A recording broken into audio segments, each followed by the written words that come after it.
Hey everybody, it is Saturday, the 1st of August. Um, Today's video is going to be a two-parter. The first part was just going to be short and simple. It is just I'm just updating you guys on the fact that I've been with my job for almost three weeks. Yeah, about 3 weeks now, and I'm enjoying every moment of it. Yes, like any other job, there are moments where it gets a little hectic or stressful, but it's a momentary thing compared to my other job. Um, I got Today I got my first pay stub, even though last week I got paid. I just didn't know where to pick up the pay stub. So she handed it to me today and let me know where I can pick it up next Friday when we get paid. So I got that, looked at it, and was happily surprised. Um, I don't have any worries or complaints about my job now because things are just very smooth, very, team oriented and it like I said, the momentary stresses that I have at this job compared to my other job are non-comparable. I mean, I mean, when we're not busy, we're all working to keep the store clean and make sure our food supplies are up and we don't have to worry about rushing to make portions or make beans or any of that stuff. Um, so I can't complain. And I'm so happy that I can't. Um, it's it's really surprising and to be honest with you, my old self, the old me, would have been looking for things to complain about just for the sake of complaining, but it serves no purpose, so why do it? Um, it's not me anymore. So I'm grateful. But that's the way it should be, I think.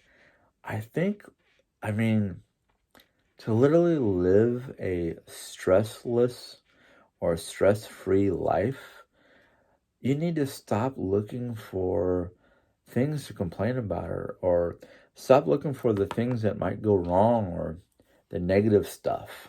Let the negative stuff be. I mean, if you don't look for it, you don't worry about it, it's not going to drag you down into a pit of insanity. Um, so I'm enjoying my life right now. Um, Granted, I probably enjoyed it a little bit more if I didn't have to worry about how Jerry's doing 2, 3 states away. Um, it's like, I mean, yeah, I could probably look at my life and look for things I would like to have to happen to make myself feel a little bit better, but I'm living in the moment now. I'm living in today, and I'm not worried about what I could have or what I don't have or what I want. I'm looking at what I have, and I'm going, it's good. No worries, mate. Um, that was a crappy attempt to be an Australian. Um, but yeah, things are wonderful right now. No burdens, no concerns, no, yeah, no worries. Um, that was the first part of this video. The second part is something I did promise, and I've had one or two people ask for more, and that is going to be another Bible verse from my cousin's study verses. And today's is going to be Joshua 8:1. And it says, excuse me, it says, Then the Lord said to Joshua, do not fear, or excuse me, do not be afraid, not, let me start over. I'm jumping too much. Let's go ahead and start over and start from the beginning. Then the Lord said to Joshua, "Do not be afraid. Do not be discouraged. Take the whole army with you and go up and attack Ai. For I have delivered unto your hands the king of Ai, his people, his city, and his land." Now, the theme basically is not about what was happening or what happened. The theme is basically not to fear or be discouraged by whatever. Don't be afraid of what tomorrow can bring, for tomorrow has its own troubles. And don't be discouraged by what is happening or what has happened. My cousin Michelle, when she was doing these verses, was battling cancer. Now, I'm pretty sure I said that in the first one, and if I'm repeating myself, I'm sorry. But there was a lot of things going on for her. There's a lot of unknowns due to her medical situation. And there was a lot of things in her past that may have caused her some discouragement. Or maybe it was just the fact of what was going on right there and then when she was going through these verses. So you will probably notice an ongoing theme throughout the whole 57 verses of do not be afraid, or do not be discouraged, or don't let your excuse me, don't let your situations, don't let your problems of today cause you any concern or discouragement, and don't fear what the future could bring, because the future is unknown to us. And even though that she was going through the battles and the doctors and the medical reports and the testing and I don't even know if she got hospitalized or not, because I don't remember a lot of what people were telling me. I just know what she wrote. And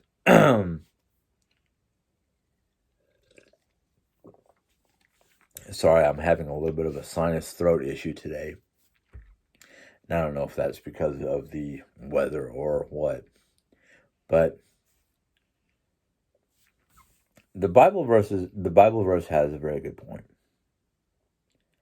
Don't let fear or discouragement deter you from doing what is necessary.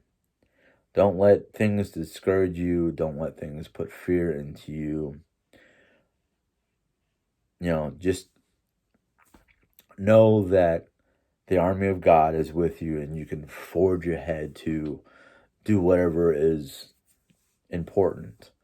And I think that's one of the things that's been helping me out with my day-to-day life is I've decided to basically take fear and discouragement and negativity and just throw it away. Throw it off to the side, leave it to God, leave it to the armies of God, leave it to powers to be outside of my control. They know what they're doing. They know how to deal with the situation, and they know how to keep me going. And that's basically what I've been doing. I've been putting fear and discouragement and anguish and concern and every negative aspect of life that could keep me from going forward, including my situation with my plans for the Nordic diet, and I don't even want to call it a diet no more, because I'm learning things that is hinted via the book on how to eat healthier and live a healthier lifestyle. Yes, there's a lot of stuff in there that I've got to, I guess the only word I can think of right now is implement or put into play. So, I mean, normally I would get discouraged because either Jerry Ann doesn't want to try it or mom's iffy. um, or just little things that would make me go, oh, maybe I shouldn't do it because nobody else is going to do it with me, or nobody's going to do it for me, or everybody acts like they don't want me to do it. Period. And it's like, no, I'm sorry. I want to live a healthier lifestyle. If I think this is going to put me on the right track towards a healthier lifestyle, healthier eating habits, healthier just general healthiness, then I want to do it because one, I'm getting up there in age and I have to start watching my health. Two, nobody can do it for me. I have to literally learn to do it myself and hope that either those around me will accept it or follow my footsteps or something along those lines. Because, I mean, Jerry just turned 50. She has a degenerative situation in her eyes due to her diabetes, and it's a early onset or whatnot because of the diabetes.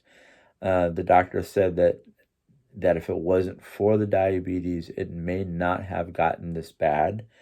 Um, so if I can get her to start eating healthy, and if I can get her to start doing more physical whatever, whether it's doing physical stuff around the house for herself, or going on walks, or maybe getting a membership at our local center.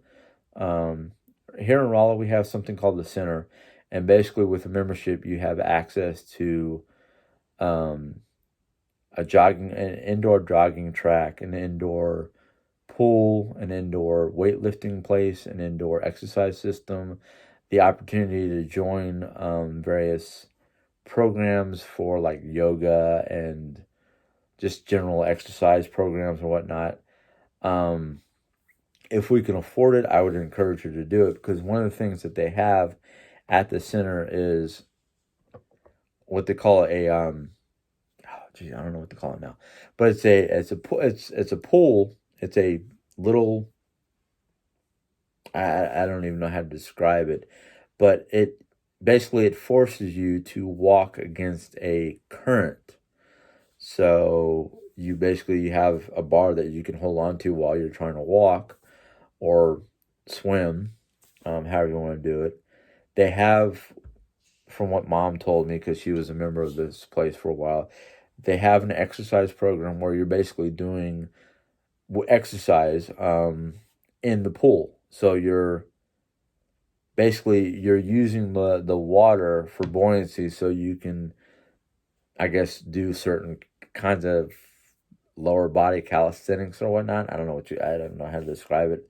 I'm not a health nut or an exercise fanatic. I just know that these are things that we need to look into to try to help get us healthy.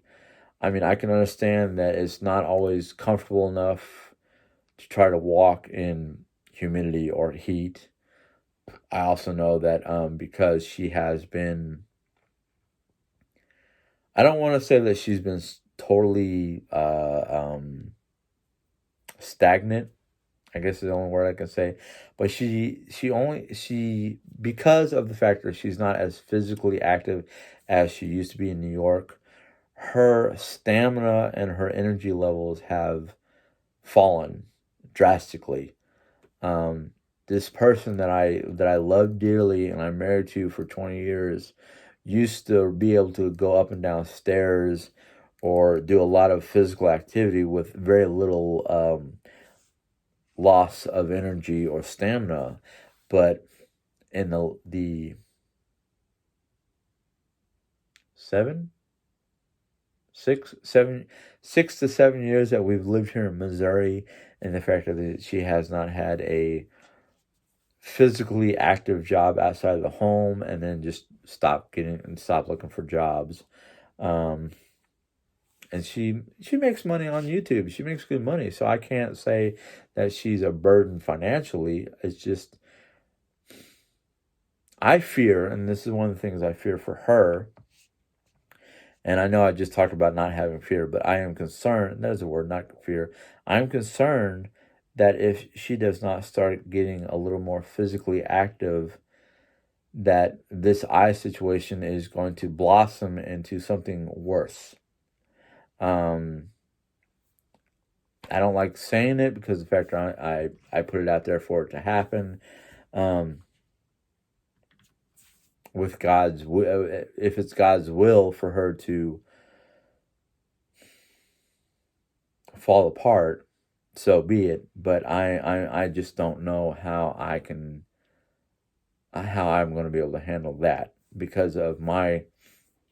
Not only am I getting up there in age, I'm a year away from being 50 myself, and I'm starting to have eye problems, mostly blurry vision. Need glasses to see small print. I need glasses just to this right here is blurry. I mean, right here where the camera is, everything there is blurry. Um, I wouldn't be able to read. I'd be able to read this shirt because the fact that it's big letters, but to try to read that small print, I need glasses. That and the fact that I've been noticing um, my energy levels are starting to get lower, which I hate because I like being I'm a very active person. Um, that's why I've never tried to get an office job because I'd be like, me sit behind a desk for how many hours without going stir crazy? No, I don't think I can do that. When I was a security guard in my younger days, in my 20s, um, I look forward to walking around the premises of the building I was supposed to be guarding. I did not like sitting in a guard shack or behind a desk waiting to go for a walk basically once an hour. I would get fidgety and just say, you know what? I don't care. I'd rather be walking all over the place, making my rounds, walking different patterns, whatnot, so people wouldn't go, um, there's nobody here. Let's do something stupid. No. I wanted to be a presence to make people go, no. Don't know who he is, but he's got a uniform, he's got a big flashlight, and he's walking everywhere. No. To be honest with you, up until, well, during my teens, I did have fear of certain things. In my 20, well, in high school, I was pretty fearless. I mean, I've been approached by the jocks, as we used to call them back then, and have them threaten me, and I would just look at them and go, you in what army? Um, I have a T-shirt that I showed. It was basically the Irishman's T-shirt where it says, "The devil whispered in the Irishman's ear, you can't handle a storm," and the Irishman looked at the devil and said, "I am the frickin' storm." Yeah, that's me. I am the frickin' storm. I am nutty. I'm wild. I don't really have very many fears. Yeah, I do have issues with sometimes stepping out of my comfort zone, but that's only been in the last 20 years. Um, well, actually, yeah, no, yeah, no, maybe last 15 years. No, 20 years. Yeah, I'll say 20 years. Um, well,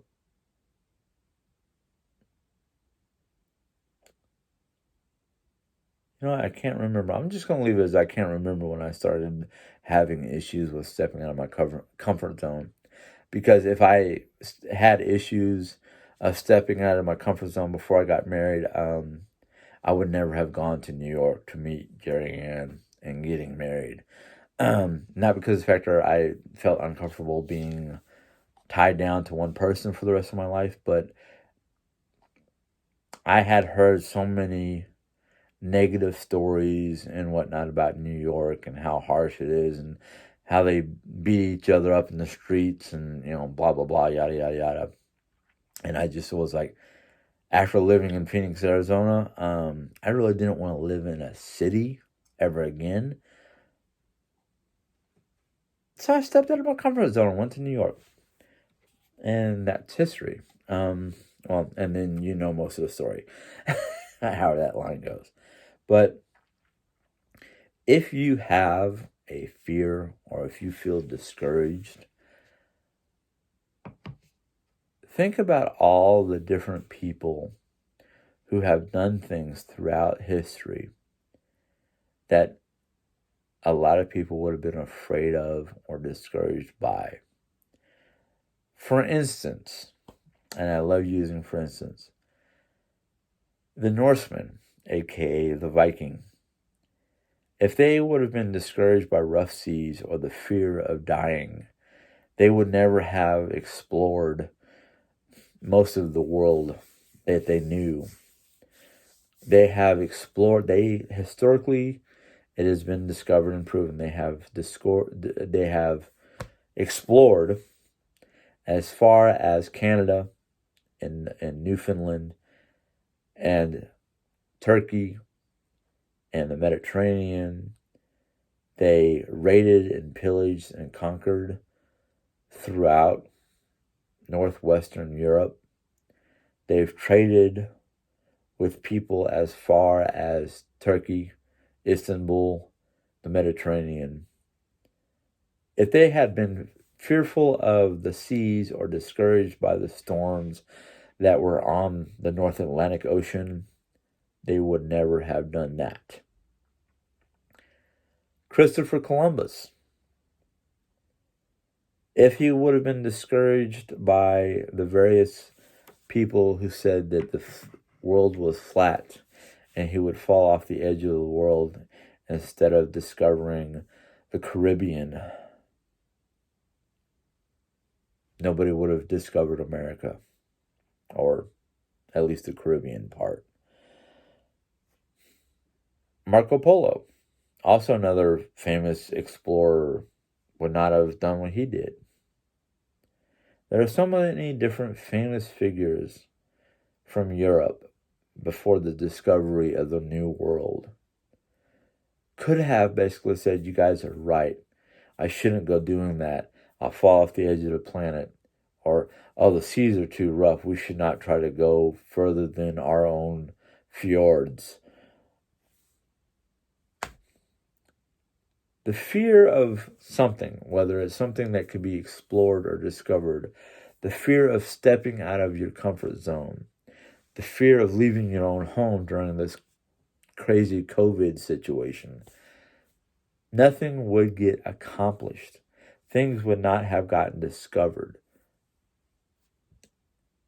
These people who have basically made history weren't discouraged by the other parties who are saying, oh, you're a fool for doing that, or you're a fool for thinking that, or whatever.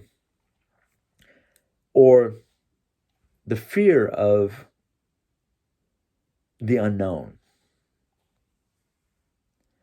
It's unknown. How are we going to fear something we don't know until we decide by going to explore it or figure out the unknown or look into the unknown or go to the unknown, into the unknown? How do we know if we should fear it or not until we try it? Yeah, I can understand.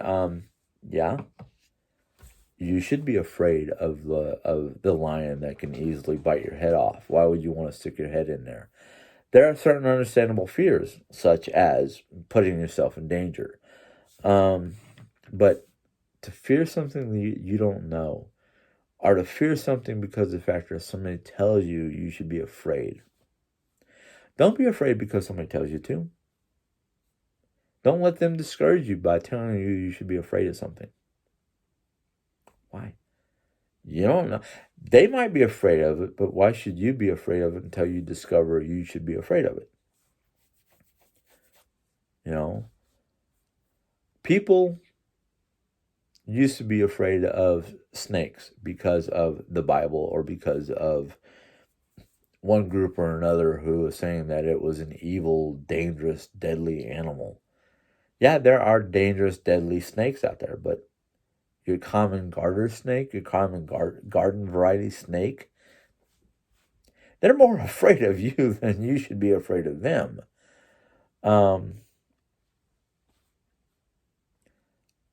most wildlife, they're more afraid of people than we should be afraid of them.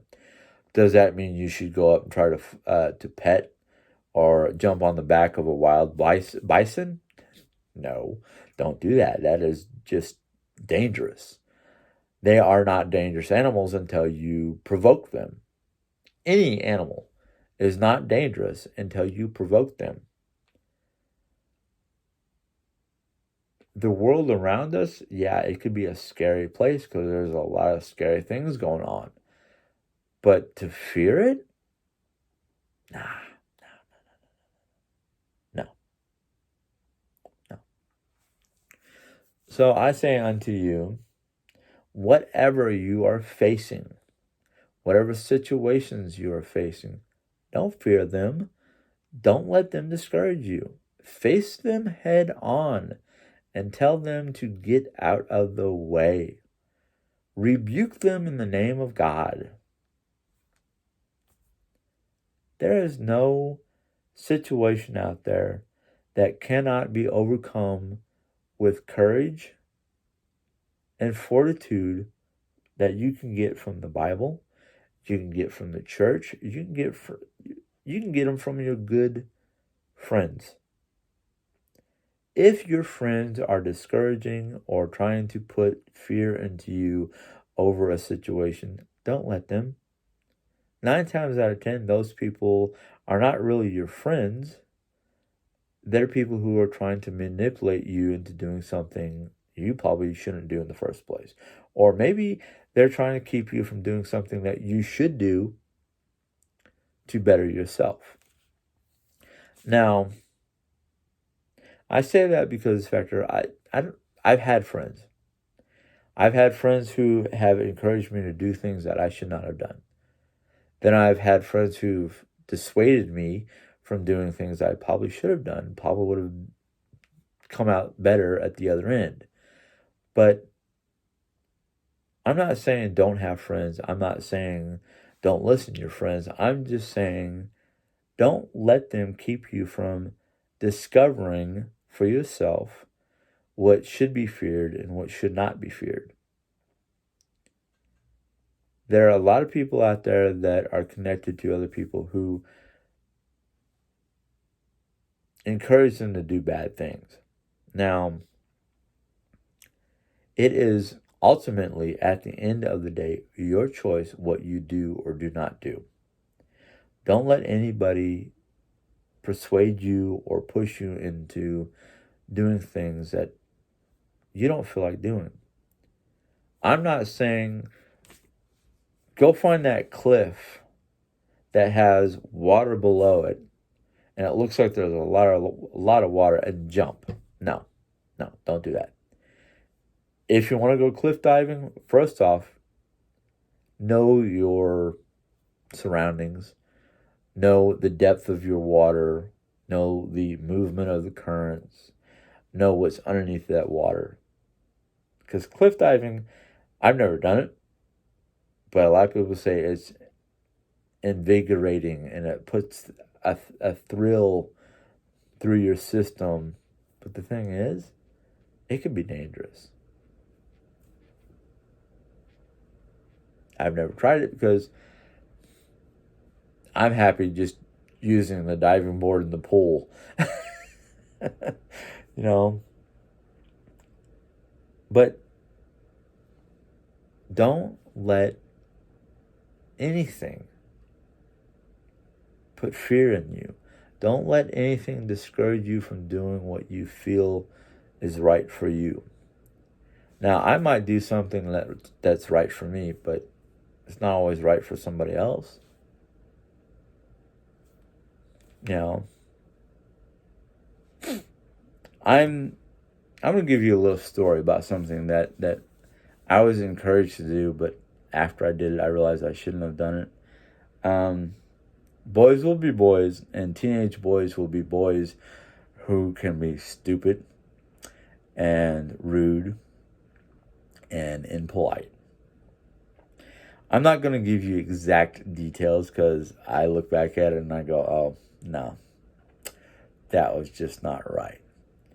But I was encouraged and basically dared to toss a coin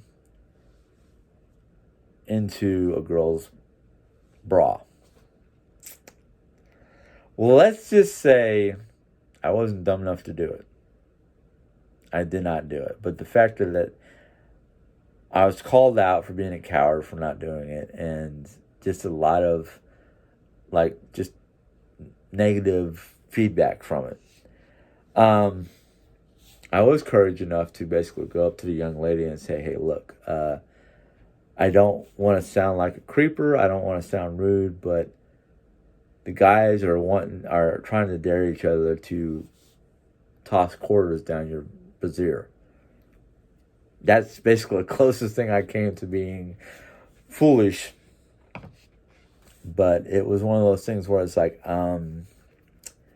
yeah, I'm kind of glad I didn't fall for the whole dare thing.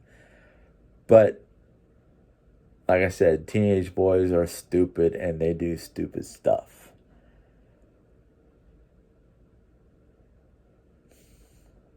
I have been one to do things from dares and stuff like that, but nothing to cause any kind of disrespect or harm to another person. Now, there was a dare that I did do, and granted, I learned my tolerance for alcohol when this happened. I was 22, and I went to a party, and of course, 20-something young men who, like, hey, I'm finally old enough to get liquor. I'm finally old enough to drink. Yeah, that was one. I was one of those. And, well, I started out light. And what I mean by light was a beer. And then I went to the next level. Well, that next level kind of made me sick to the stomach, but not sick enough to lose my lunch. If you don't know what a Jaeger bomb is, basically what it is, it's a mug, a very big mug of Jägermeister with a shot of, I can't remember what they were using, but it's a shot of hard whiskey that's dropped into the mug of Jaeger, and you're supposed to down that. Yeah, I was crazy enough to do that. I learned that, yeah, maybe I can tolerate it, but no, not a good place to go. But because of my fearlessness, I did these things. And because of I was not going to let myself to be discouraged, I made sure that even though I was dumb enough to do stuff, I was smart enough to know right from wrong, except for the liquor incident. So just know the difference between a smart fear and a bad fear. If you have a smart fear, it's something that you probably don't need to fear because the factor, it's something that's not going to get you or anybody around you in trouble. A bad fear would be something, if you don't listen to that fear, will get somebody in trouble, hurt, whatever. Just know the difference between right and wrong, and don't let fear keep you from doing right. I guess that's what I'm trying to say. Anyhow, I'm going to go ahead and sign off because I've got a few things to do. Last time I looked at my phone, it was about 8 o'clock or so. It's probably closer to 8:30 by now. So I'm going to go ahead and just end it. If you enjoyed this vlog, give it a thumbs up. If you have any questions or comments, go ahead and put them in the comment box. I will read them and then deal with them appropriately. For the most part, I have not deleted a comment in quite some time, and I know I had one or two comments that came across my board this morning or today that I decided not to reply in any way, shape, or form because of factor one, the one comment was not mine to reply to. It should have been taken to my wife and not me. The other comment, I didn't understand what they were trying to say, so I just left it alone. But I have not been deleting comments in a while. Anyhow, with that being said, if you are a new viewer and decide that you want to subscribe, go ahead and hit the little subscribe button, and then a bell will pop up, and you can click on that bell, and YouTube will let you know when I put in my next video. Tomorrow is my day off. Sunday, Monday is my day off, so I'll probably have more than one video. Who knows? But anyhow, God bless. Good day. Good night. Good evening. Be safe. Have a good day. See you all around. Bye.